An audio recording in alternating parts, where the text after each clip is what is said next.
From this to this. Charot lang. Hello mga kahabibi. Welcome back to my vlog. And yes, literal na welcome back sa aking video dahil matagal na akong hindi nakapag-vlog. More than 1 year.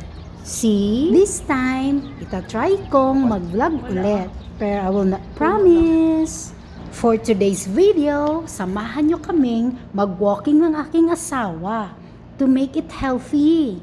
Kasi lately, ang dami naming kinakain. Oo, sobra. Kaya nung pag-check namin ng aming dugo, oh my God, sumisigaw yung cholesterol namin.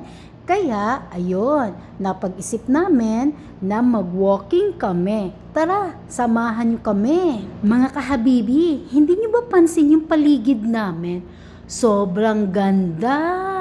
Oo, park namin yan dito sa Harik. As you can hear, may birds chirping, may mga flowers, at of course, may mountain view.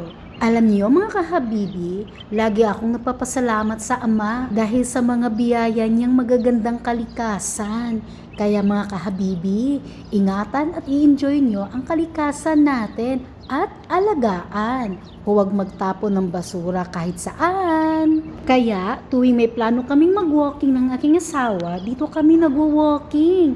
Kasi maganda ang view, hindi madaming tao, tahimik, at ang haba ng lalakaran nyo. Oo, aabot kayo ng 5,000 steps pabalik.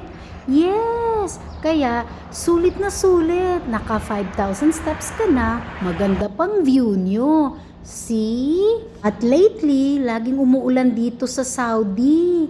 Kaya tinitingnan namin kung saan posibleng dumadaan yung tubig nila.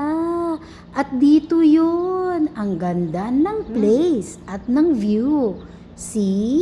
Kahit palagi kami naglalakad dito, naa-amaze pa din ako sa ganda ng view. Meron din pala silang museum dito, pero hindi namin alam anong oras magbubukas. Kahabibi, kumain ng tama at mag-exercise. Hanggang dito na lang.